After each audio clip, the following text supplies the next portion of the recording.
Well, hey, everybody. Welcome to the Real Estate Show on our new home at 1300 AM, the Ace. We're so excited to be here. Great opportunity and just a wonderful staff. Thanks to Pete and Joe for making us feel so welcome and all their hard work. We wanted to wish everybody a happy Thanksgiving holiday weekend. And thank you again for joining us at 1300 AM, the Ace. Welcome back to the Real Estate Show. I'm Alice Lema. I'm a broker at Giles Scott Real Estate here in Southern Oregon. And today we are welcoming the amazing Lennox Scott. He is the CEO of Giles Scott Corporation, and he is also third generation real estate person in his family. We're so excited to have Lennox. He comes on the show a couple of times a year, and we're going to talk to him about what's happened in 2023. We're going to recap. We're going to talk about what it's like to buy and sell during the winter sessions. And also we're going to talk a lot about 2024. So it's going to be a great chat with Lennox Scott. He's going to be here in just a quick minute. While we're waiting, let's check briefly on our local statistics. Clamo County, year over year, residential prices are up 31%. The average single family residential home in Clamo County this week now costing $303,263. The number of solds in Clamo County year over year are up 35%, and the number of listings in Clamo County this week year over year are up 7%. Congratulations to Clamo County. Well done. Josephine County prices year over year this week are down 13%. The average single family home costing $445,500 in Josephine County this week. The number of solds are down 36% in Josephine County, and the number of listings year over year are down 3% in Josephine County this week. So Josephine County still has a little bit of volatility, but trying to make a comeback. Jackson County prices year over year are up 17%. Congratulations. The average single family residential home in Jackson County this week costing $552,729. The number of solds year over year in Jackson County this week are up 11%. Congratulations. And the number of listings in Jackson County year over year this week are down 10%. So Jackson County is still a little bit of a mixed bag. We could sure use more listings. Anybody who was thinking of putting their house on the market in the next year or two might be a good idea to do it now. You'll definitely have less competition. We still have buyers out there, even with the crazy interest rates. So give it some thought. In the meantime, we're going to keep tracking all these statistics for all three counties every week. We are delighted to welcome Mr. Lennox Scott on the show today. Thank you so much, Lennox. Well, thank you, Alice. This is always such a treat. And here we are almost at the end of 2023. And what a year we've had. Oh, my gosh. Well, it's such a unique time in the real estate industry. And so I know we're going to have a chance to go through that today. And I do appreciate being invited back on to your show. Well, Southern Oregon loves you, and we always learn a lot and also feel very motivated with your words. Well, thank you. So would you like to start maybe with the first part of 2023, maybe recap what's happened? Well, this is a unique market. I've been in the industry 47 years. This is probably my fourth or fifth adjusting market cycle to go through. And this one is unique because there's a shortage of new resale listings coming on the market in the normal sequence. So with higher interest rates, there's fewer buyers in the market, and 70% of them have a home to sell. So there's just fewer homes coming on the market that way. Then on the other side, a lot of homeowners refinanced at very low interest rates, and they're staying put right now instead of not quite as many doing that local repositioning move in the community. And so who's moving in today's market? That's one thing we should take a look at. And there's two big areas. One is life events, and that would be household formation change, job transition, estates, those items, life events. And then there's those with major equity. And that's probably 50% of the market right now. Those seniors, retirees with 100% equity in many cases, and then others who have been in their home 4 or 5 years may have 50% equity. And that's also driving the market today because they're able to reposition. The interest rates are not as much of a factor in those instances. So with that as a backdrop, with fewer homes coming on the market, we still have buyers, especially below 750 in Southern Oregon, coming into the marketplace. And then in the luxury price points, those that are positioning their home to get sold, because you can buy and sell within same market timing. It's okay to do that. You buy and sell maybe in the spring up here, you buy and sell right now just a little bit lower, but you're sitting basically with the same net seller asset equity. So that's what we're seeing taking place in the market. That's keeping the market in motion. And the other statement I want to say is, what you see is what you get. So in 2024, we don't see that much of a change in the marketplace, but we can chat about that in a second of the economist forecast. So that's really, really interesting. One of the things we've noticed in Southern Oregon, we haven't had as much of a price decline as was predicted at the end of 2022. It's really quite shocking. Well, I did some quick calculations for Southern Oregon, and 88% of the transactions are taking place below $750,000. And there's price support because we're at a low inventory of unsold properties. And now we're into the winter cycle, and that's a whole nother discussion there's fewer homes coming on the market over the winter. September is usually the high point of unsold inventory. January 1st is the low point. And so with that taking place, that's price support. And there's just higher intensity right after the first of the year for homes going under contract within the first 30 days. It's lower right now, a couple levels of hotness from the spring of this year. Because interest rates did go up, and it paused some buyers from moving forward and purchasing. Below 750, we have price support, and there's a possibility of price increases in the spring. Wow. Now that would be something. What would it be? What would be generating those price increases, do you think? Well, we're starting the first of the year at the low point of unsold inventory. Very few listings come on in January and February, not until March. And then you get April, May, June, July, August, where you get the majority of new listings coming on, the high point on a monthly basis. But we're heading into winter. We've started the winter cleanup right now of inventory.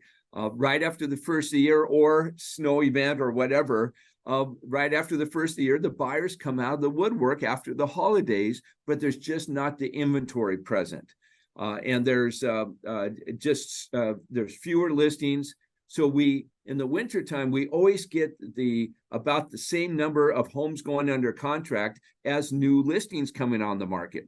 In the summer, there's more new listings that come on the market above the number of homes going under contract. So prices, mellow a little bit. The intensity mellows during the May, June, July, August timeframe.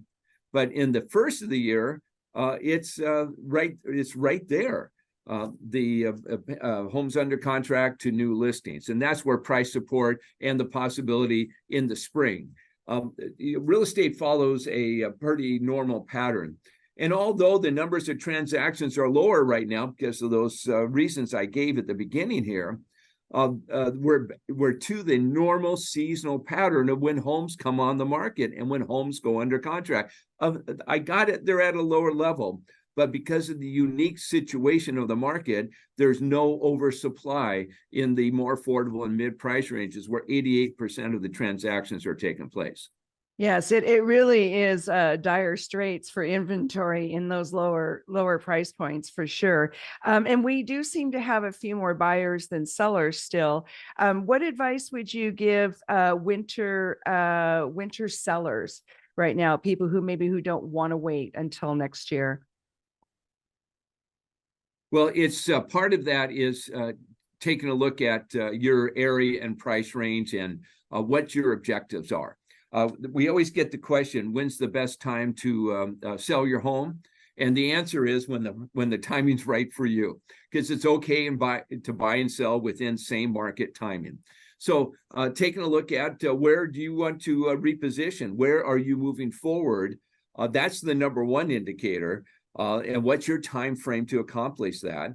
And if you're going to bring it on over the winter time or right after the first of the year, now's the time to talk to your broker associate, because as a seller, you want to get market ready day one, because it's all about bringing the home on the market. It's about the buyers who are currently in the marketplace. That's your and the best opportunity to sell your home at the best price is the first 30 days that it's on the market. So it does come down to what you want to accomplish, and then looking at the local market. What is the peer group of homes that you're competing against? And what I meant by that is, what are the other homes that buyers that look at your home would also look at? And then checking out what's going on in your peer group. Last week or last month, how many went under contract in your peer group? How many price reductions? How many new listings? Those are the type of information you want to take a look at to figure out how do I position my home? What is the right pricing? What is my timetable? But we right now we're at coming into a good place where the number of pendings match up really well with the number of homes coming on the market. Folks, we're talking to Lennox Scott, CEO, head of John L. Scott Corporation. We're going to take a quick break and take a word from our sponsors, which we're very grateful for. And we also want to remind you that this show is going to be broadcast again tomorrow, Sunday at 6 p.m. State show, folks. We're talking to Lennox Scott, CEO and head of John L. Scott Corporation.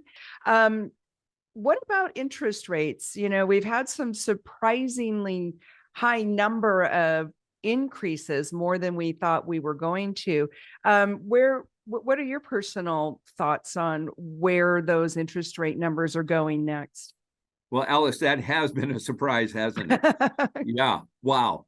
They were not forecasting this a couple years ago, but inflation got out of hand. They had to raise the rates up because the only tool they've had to cool inflation is to cool the economy.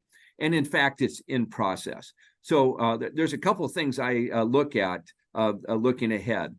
Job growth is the number one indicator to a strong market.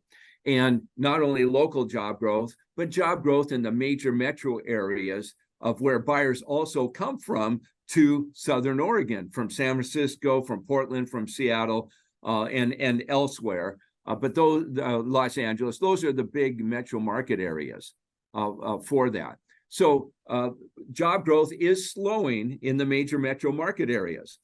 There's actually, it was doing really well until a couple of months ago, and now there's a couple of yellow flags up that the job growth is slowing, and that's good for interest rates. And I think that's what the interest rates went up to approximately 8%, but now they're back off about a half a point. And part of that is that the international investors realize we're putting in a pricing premium on interest rates, not knowing if they're going to continue to go up. Well, when they saw that the Fed Reserve paused in doing their rate increases, the international investors brought down some of that premium of expected continual increase in rates.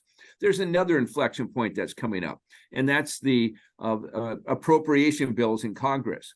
So right now, we're going to be coming up against another debt ceiling limit, national debt ceiling limit. And they'll probably postpone it one more time just because I don't think they're going to be able to get their work done. But they're going to try to get the spending in alignment in our nation. Because right now we're running a $2 trillion deficit just in day-to-day spending. That's too much money. And that would keep rates higher, or world investors looking at, you got to get your financial house in order. So hopefully we get that more in alignment. That will send a signal to the international investors that buy mortgage-backed securities and other bonds that we don't need to have that premium like we've been getting this last couple of years, asking for. And so that itself could bring rates down. So two good items there: the pause in the Fed Reserve interest rates, and hopefully the spending bills get in alignment so that we can reduce our need for selling bonds in our nation year over year. And so the economists, I read many economists, what they're projecting forward, and they're projecting interest rates into the upper sixes next year, maybe the second quarter, particularly Lawrence Yun, the chief economist of the National Association of Realtors.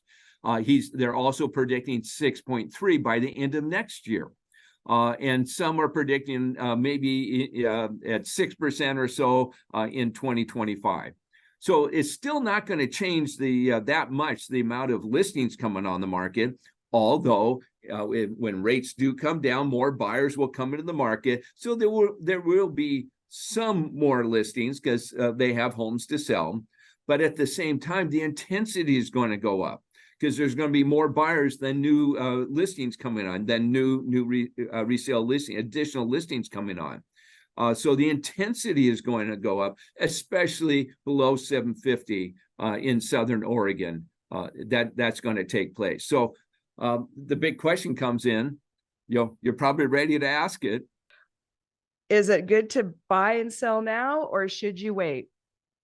Well, that is the question that we get asked frequently, isn't it?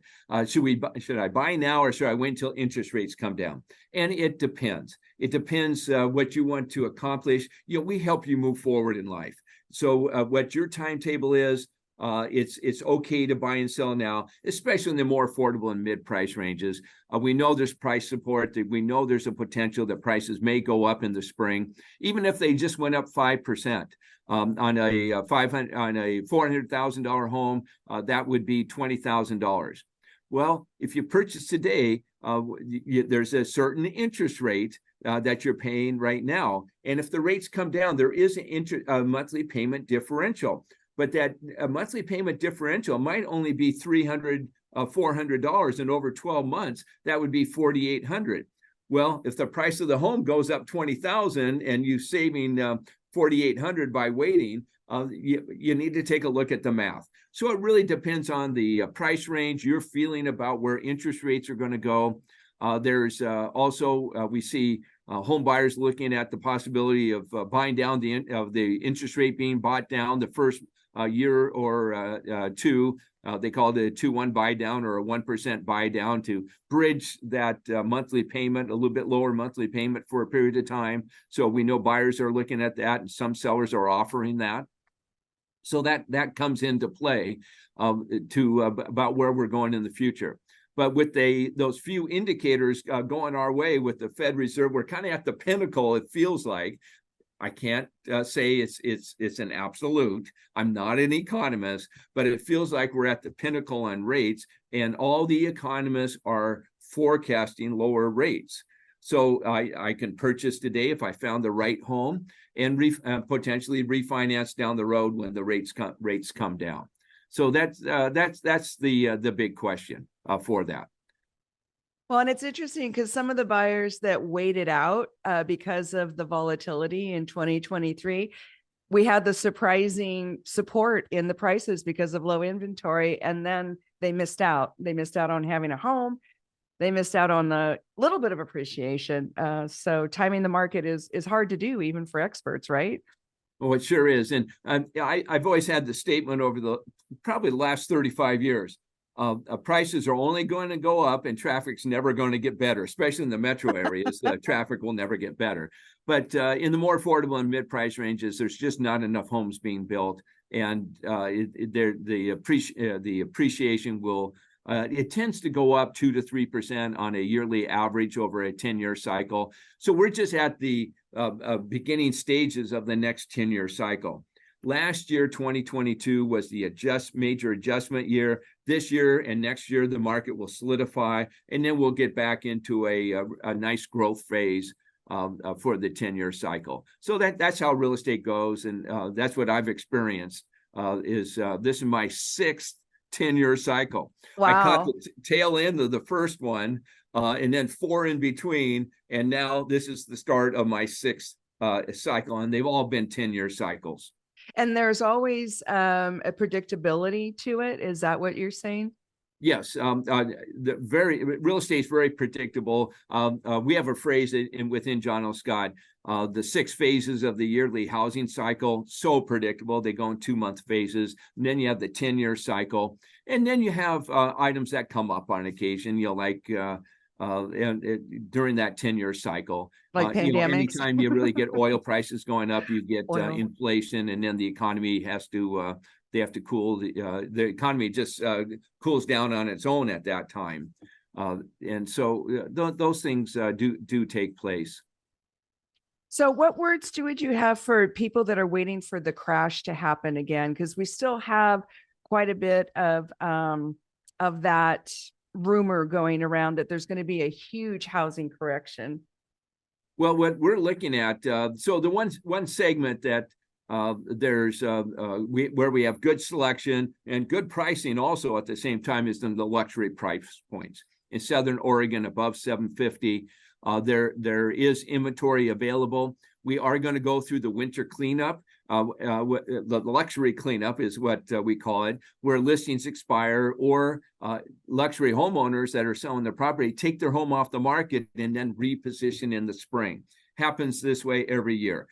So we do get to a low point of luxury inventory the first of the year. The luxury season really kicks into bigger numbers in March 1st, but you'll see some homes coming on in February or so to jump the market. And then we'll so in the luxury price points, what I really want to look at is again, where are you moving? Your reason for moving, probably closer to family and friends, lifestyle, just downsizing, just repositioning for the environment. All those things come into play. Just like people move into your area. In Southern Oregon, it's paradise, and people want to live in paradise. Well, that happens everywhere, and there's different reasons for moving, especially those with major equity that we tend to see in the luxury price points. So if I were selling a luxury property, I'd really want to know what's going on in my peer group, the other homes that buyers are looking at in my geographical area and price range, what's going on each week. And if I'm going to talk to a broker about selling my property, I want to know what happened last month and maybe the month before that. Folks, we're talking to Lennox Scott, CEO and head of Giles Scott Corporation. We're going to take a quick break and take a word from our sponsors, which we're very grateful for. And we also want to remind you that this show is going to be broadcast again tomorrow, Sunday at 6 p.m. And you can catch everything Lennox has to say one more time. We'll be right back.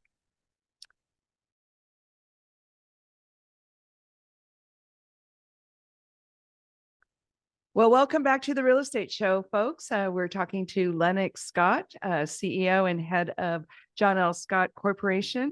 Thank you so much again, Lennox, for your time. Well, thank you. Right before the break, we were talking about price increases. In my peer group, so how many went under contract, how many price reductions, how many new listings, so I can make an informed decision about pricing. And then I'm going to look at, if I'm going out of area, I'm going to want to talk to the broker in the other area, because the markets are the same almost everywhere in the nation that is taking place right now. So what can I buy there? What's going on for appreciation and all those sorts of things for where the destination where I'm going to, because that will inspire me locally. Well, if I buy here and buy here and sell here, I'm okay. It's within same market timing. So how do I position myself to be the next home to sell in my peer group if that's important to me? We already reach virtually 100% of all buyers in the marketplace, through the internet. Everyone sees it. All the brokers, buyer broker representatives that are representing buyers, they see the home in the marketplace. So now it's just positioning for both condition and price to be the next property to sell. The market has been interesting enough. We have quite a few for sale by owners, especially in the luxury market. It's kind of interesting. What advice would you give just in general why it's important to use a broker, especially in troubling times? Well, when you use a broker, you put that information out to all the other buyer broker representatives representing buyers that the home is available for sale. You bring all that energy to your property. And that's why homes sell, because you have multiple sources of buyers coming in. You're just not advertising yourself. And for sale by owners, yeah, yes, on occasion they work out, but more than not, they end up getting representation to sell their property, because many buyers there's conflict, because buyers know that the seller's doing for sale by owners, so they discount the price right there. And in certain circumstances, there's sometimes tension can happen. You know, when I have a neighbor telling me they're going to buy, or a friend telling me they're going to buy their neighbor's home, the first thing I say is, you better get a broker to be able to get this transaction together. I see too many instances where emotions get in the way, and maybe it's they're asking a little bit higher than where the market is. Well, they're on their price. You're thinking it's too high. But if you have a broker, they can get the comps in there. They can have a conversation to figure out what is the right price for the buyer and for the seller in negotiations to get to. Well, that's the same thing for sale by owners, but using a broker to be able to get that transaction moving forward. And it's market knowledge, it's negotiation. For buyers, it's market knowledge, negotiations, helping them package themselves to get buyer ready, to create certainty with sellers that they are a legitimate buyer and ready to go, because that helps in pricing. It's knowing the market timing strategies of purchasing a home. All those things come into play on the buyer side.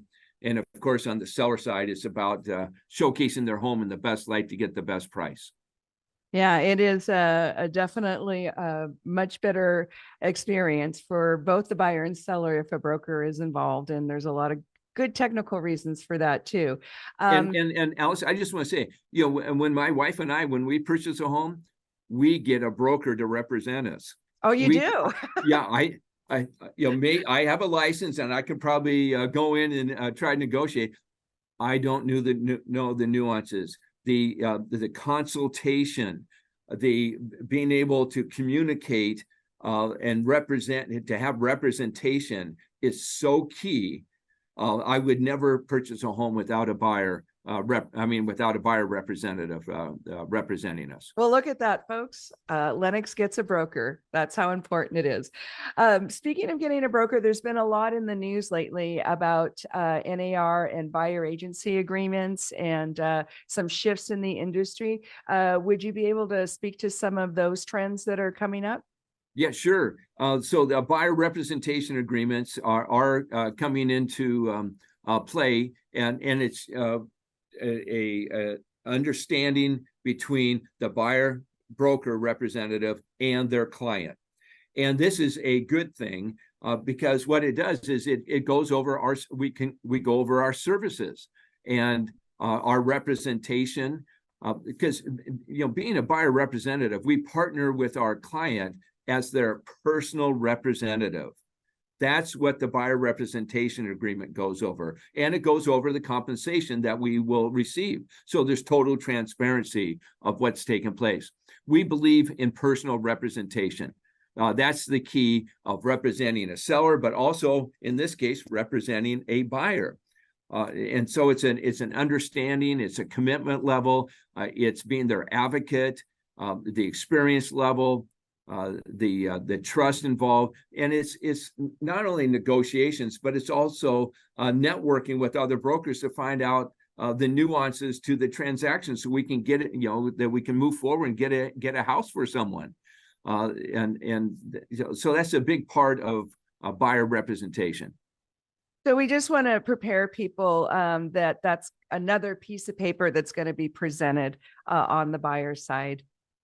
Yes, and some states it's already state law. Others it's being proposed to their legislation for within the state, and we'll be seeing more and more of this coming forward. So don't be surprised if that piece of paper gets brought out. Yes.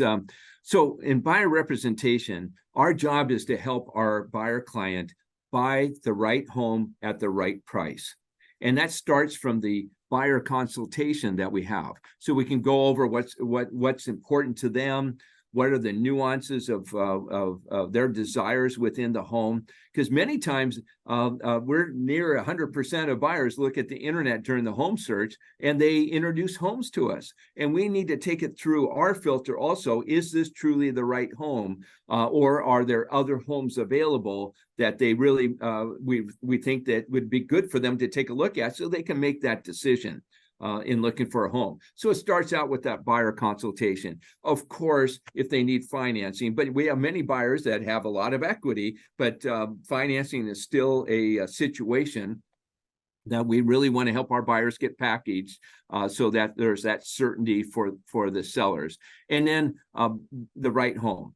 It's walking through, it's just experience, eyes wide open, and in talking about the inspection, the the review of the inspection, the purchase agreement, all those items that we get involved with, and then working with the closing service providers to manage our way through. There's title reports, there's getting the timing down right. All those things, again, come into play as the property transfer then happens down the road. So we help you buy right at the right price. That's a Giles Scott phrase that we've been using. It really is kind of a complex process on the buyer side. I think people don't quite understand. So buyer representation agreement is a good thing. And we're kind of glad it's coming down the pike. Yep. We've got lots more and not much time. How about 2024? We started to touch on that in the earlier segment. Let's go back and flesh that out a little bit. What do you see happening? Well, we're at the low point for numbers of transactions right now, just because of the reasons we brought up earlier. But with interest rates coming down, I was taking a look at Lawrence Yune's forecast. I'm going to call it a forecast, not a prediction, but a forecast for the numbers of transactions. And the forecast right now is that the second half of next year, 2024, the number of transactions will be up 20% above what they are this year. Because interest rates are coming down, more buyers in the marketplace, a few more listings, that just gets you 20% more transactions. And then it will carry forward forward the whole complete year after that in 2025. So that will just bring more intensity into the market, as we chatted with earlier. So increase in number of transactions. What do you think about prices? What do you think will happen with prices? Well, with more intensity, this spring is going to be really, the intensity always goes up 1 to 2 levels of hotness in the spring, and then it mellows out in the summer. So this coming year, we're going to have that intensity increase in the spring, 1 to 2 levels. But then as rates come down, there will be more listings than homes going under contract, but it may only come down 1 level of hotness in the summer. Even though the summer is the highest number of transactions on a monthly basis, it's just the intensity comes off ever so slightly. We're going to take a quick break and take a word from our sponsors, which we're very grateful for. And we're going to be brought to you by Giles Scott, Ashland, Medford, Giles Mutual Mortgage, and our local Rogue Valley Association of Realtors. We'll be right back. Welcome to the Real Estate Show on our new home at 1300 AM The Ace. We're so excited to be here. Great opportunity and just a wonderful staff. Thanks to Pete and Joe for making us feel so welcome and all their hard work. We wanted to wish everybody a happy Thanksgiving holiday weekend. And thank you again for joining us at 1300 AM The Ace. Talking to Lennox Scott, CEO and head of John L. Scott Corporation. Thank you so much again, Lennox, for your time. Well, thank you. So when will we have normal? Yeah. It's been such a long time. Do you want to speak to that? Yeah, so normalcy looks like in many markets, year 2018 and 2019. That would be the normal sequence of when homes come on the market and there's enough, the interest rates were lower than where they are right now. But there was no real restriction of transactions or listings coming on the market. It was a normal flow. And we're running below normalcy right now. Mainly because of the higher interest rates and just fewer homes coming on the market, fewer buyers into the marketplace, fewer sellers in the marketplace. So what will happen is, even if rates do come down to 6.5 towards mid next year, we're still going to have a shortage of listings coming on the market because of the interest rate differential. And it's mainly local homeowners not repositioning on a local basis because they already have their home at a very low interest rate. So they're just not coming on in the normal sequence or buying in the normal sequence. And so that's going to extend for sure in 2024, and then to some degree years ahead. And then it will even itself out as life events happen and people move forward in life. And, so those things will take place over the years ahead. But we're going to be in this situation for a while. Well, but it's not forever, and that's the hopefulness. And speaking of hopefulness, John L. Scott has a community contribution as part of its corporate motto, and you do a lot of giving just as a corporation. Can we talk a little bit about that with the couple minutes we have left? Oh, sure. So thank you. So at John L. Scott, we have a John L. Scott Foundation, and then our local offices also get involved with community service of being a contribution. And what this is about is, we sell tens of thousands of homes each year. But as a company, our higher purpose is living life as a contribution. And that's one of the great joys in life, is being a contribution to others. And we do that within our work of being a contribution to our clients, supporting our teammates, and then supporting the community. And we get involved with several projects that way. And then experientially, we take this home to family and friends, community, and place of faith. And so this is our core value. It's a true joy. All of us together in the company give out of our commissions to a foundation and to our causes. And locally, you've got a big projects. We do, and it's coming up. Our Earth Angels Foundation, which a lot of our local agents at John L. Scott contribute their commissions to, puts together food baskets for needy families. And it's quite a huge project. In fact, it takes over our entire office. And if anybody's ever seen our office, it's huge. And we're very, very excited to be offering that coming up here for the holidays. We're very, very proud of that Earth Angels food basket drive. Well, and I know there's just such great energy in the office and joy of being a contribution to others. So thank you on behalf of the community. And I just want to acknowledge what you're doing. Well, it really is a pride to be associated with John L. Scott. And Lennox, we thank you so much. We only have a few minutes left. Do you have any other words that you'd like to leave? Well, it's what's going on in the market. This is a moment in time. It's a time to reposition, and we really see those in motion are those with major equity. They're moving forward in today's market. They've been waiting through the pandemic during that ultra frenzy market. There may be some weren't able to move right then because you couldn't find a house. Well, right now you can get a house in that destination area or reposition locally to move at this time. So that's a real blessing. And then we will, as the market unfolds and comes back together this years ahead, it's just very, very exciting time. So what we do is we focus on each individual client. It's one client at a time, what's important to them. because that's where the trust and the business takes place. And about 80% of our business is repeat and referral business from the people that we know, that we've really taken on to be our clients. It's not a customer relationship, it's a client relationship.